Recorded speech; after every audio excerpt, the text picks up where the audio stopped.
sont en train de s'enterrer. Ils vont se bagarrer pour la deuxième et la troisième place alors qu'ils étaient tout près. Ça, c'est quand même incroyable. Et voilà que Nicolas Vaugondu rentre dans ce mur en auxois. La longue descente vers le petit pont. On va passer juste au-dessous là de ce que vous apercevez, le château. Et puis ce sera la remontée en pavé. C'est la première fois où il se retourne. Oui. Et là, il n'en croit pas ses yeux. Là. Non, mais c'est franchement, hein, s'il l'emporte, c'est une victoire méritée. Hein.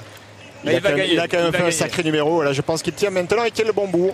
1 km 200. Bon, ça grimpe.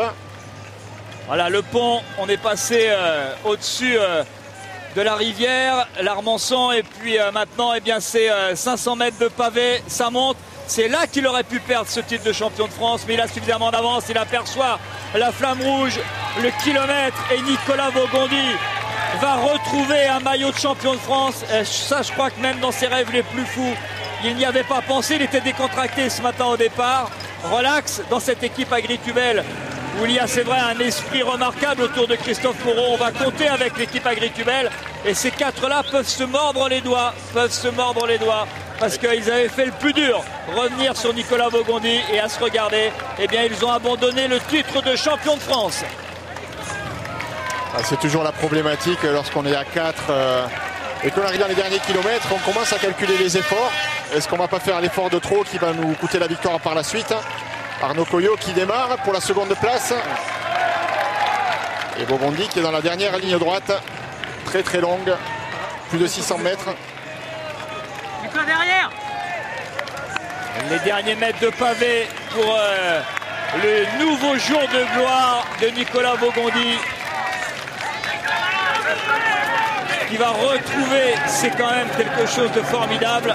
2 années de suite, ça se voit souvent, mais c'est pas facile de remporter avec plusieurs années d'écart un maillot de champion de France. Didier Rousse l'avait fait en 2001 et en 2003.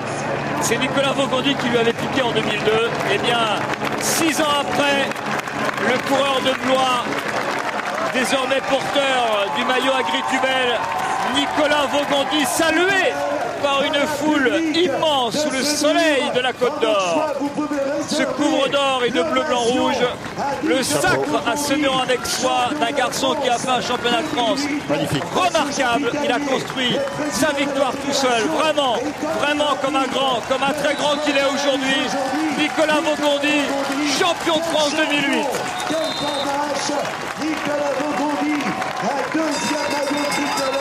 Bravo. Pas sûr qu'il était dans la liste des 15 favoris ce matin. Oh, c'est sûr que non. Mais bravo.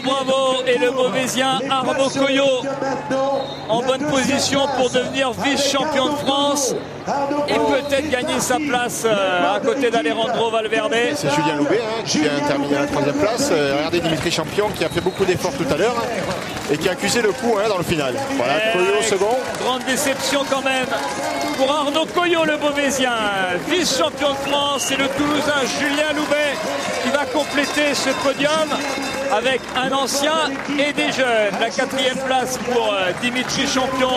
Lui et les Brutilecom peuvent avoir beaucoup de regrets. 5e, un garçon dont on reparlera bien sûr sur le Tour de France, qui sait se fixer des objectifs et qui sait être au rendez-vous le jour J. C'est Stéphane Ogier qui termine 5e. Vous voyez comment l'écart est vite monté. On était à 5 secondes et en 4 km on est revenu à 1 minute. Et Francis Mouret maintenant pour la 6e place avec Laurent Lefebvre.